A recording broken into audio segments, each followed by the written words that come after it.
lot of people ask me if I was born blind. Now, on the surface of it, that doesn't bother me, and I usually will just answer, yes, I was, and it's fine. But then I stop and sometimes think, would someone ask someone else, were you born X, Y, or Z? I was diagnosed with a visual impairment known as cone dystrophy when I was 8 years old.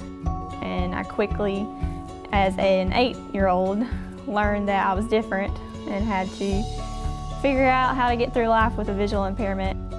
So it was January 18th, 2010. Started getting dizzy and started feeling this pressure and noticed that I had a lot of trouble reading.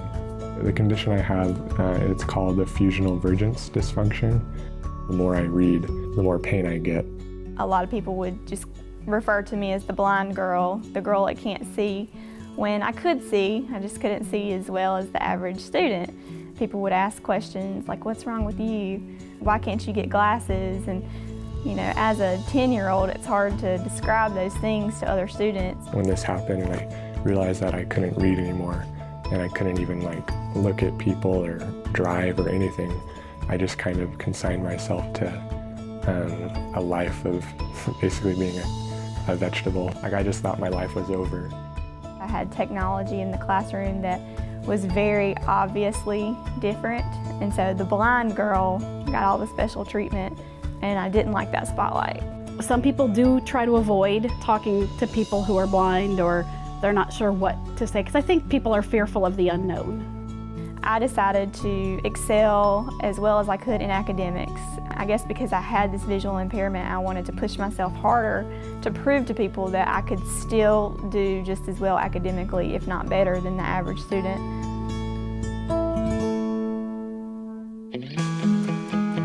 Before learning LI, there was no way that I could do my homework, read my books, or study, or do anything related to reading.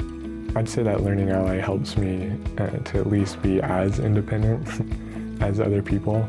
I first got Learning Ally books when I was late elementary, early junior high, and I used them all the way through working on my doctorate. Before Learning Ally, I spent hours upon hours reading, or either I would not have the time to read things and I would not be prepared.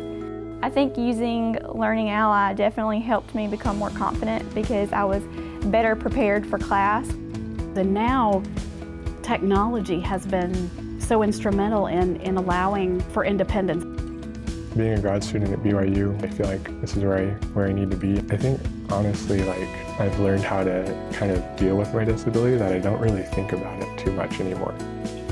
I'm here at the University of Arkansas at Little Rock getting my master's degree in social work. And so as a social worker, that's definitely one of my goals, is to be an advocate for people who have disabilities.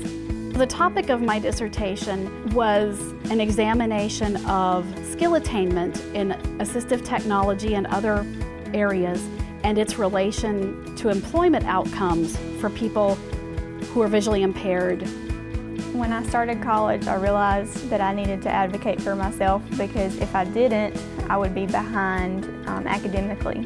And I wish as a student in middle school and elementary school that I would have had like a mentor of some sort closer to my age that would have been able to encourage me to talk to my teachers and talk to classmates and let people know the needs that I had. I think situations that have required self-advocacy arise all the time. I would encourage students to take advantage of all the resources that they can use to fill their toolbox. If I was able to talk to a child that was in my shoes, I would tell them that it's okay to be different and to shine in that difference and to set goals and have dreams, because you can do anything you set your mind to.